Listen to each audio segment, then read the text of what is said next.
Bienvenue dans cette vidéo de correction d'un cas pratique en droit du travail et on commence la 4e vidéo. Je vous rappelle que c'est un cas pratique pour lequel je réalise 5 vidéos. Je préfère traiter par thème les différents points du cas pratique pour éviter de faire une vidéo d'une heure et demie.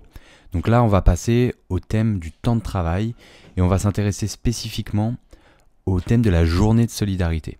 Alors c'est pas un cas pratique très long, c'est pas non plus un cas pratique qui est susceptible de tomber si fréquemment que ça. Simplement je l'ai déjà vu tomber, c'est pour ça que je l'ai mis dans ce cas pratique là, et ça permet aussi de donner une illustration de ce qui peut tomber sur le thème du temps de travail.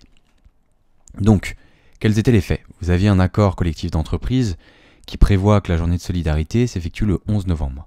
À la fin du mois d'octobre, les salariés avaient déjà effectué 220 heures de travail supplémentaire, 220 heures supplémentaires, et ils demandent à leur employeur de leur accorder la contrepartie obligatoire en repos en cas de dépassement du contingent annuel. Donc en fait, quand vous avez un cas pratique qui porte sur la journée de solidarité, vous n'avez pas énormément de points sur lesquels vous pouvez être interrogé. Le premier point, c'est sur la fixation de la journée de solidarité, quand est-ce qu'elle peut être fixée. Et le deuxième point, c'est est-ce que les heures effectuées au titre de cette journée de solidarité, est-ce qu'elles s'imputent sur le contingent annuel? Alors je vais vous donner quand même quelques petites explications. Pour ceux qui ne savent pas, la journée de solidarité, c'est une journée qui a été prévue alors en 2003 ou 2004, je ne sais plus, à la suite d'une période de canicule qui avait coûté la vie à une dizaine de milliers de personnes âgées. Et donc c'est une journée qui a pour but de financer la prise en charge non seulement des personnes âgées, mais aussi des personnes handicapées. Et donc en fait, les salariés vont travailler sans être payés, ou alors ils vont donner un jour de RTT. Et l'employeur, lui, va devoir verser une contribution, une cotisation pour financer.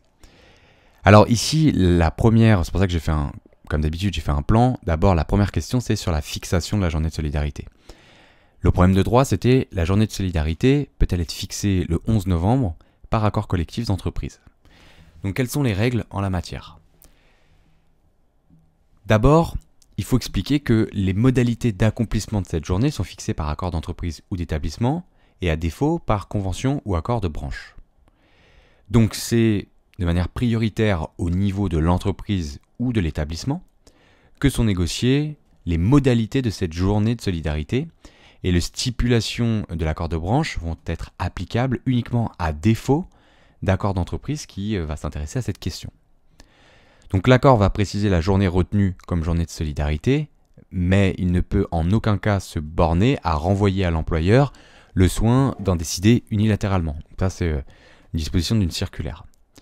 Quand est-ce que cet accord collectif peut fixer la journée de solidarité? Parce qu'il ne peut pas fixer quand il le souhaite.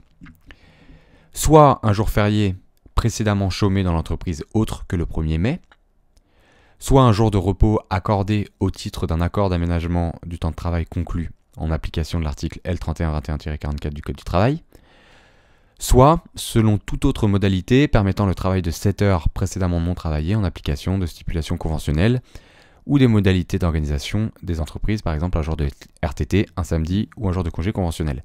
Alors ça c'est prévu à l'article L3133-11. C'est 3 cas.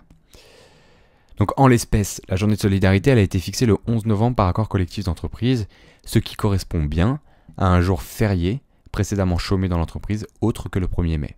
Donc là, le choix de cette date pour la journée de solidarité est bien licite. Maintenant, deuxième question, c'est que se passe-t-il sur l'incidence des heures travaillées au titre de cette journée de solidarité sur le contingent annuel des heures supplémentaires? Alors je vous rappelle que le contingent annuel d'heures supplémentaires, c'est un nombre d'heures supplémentaires qui peuvent être accomplies par année.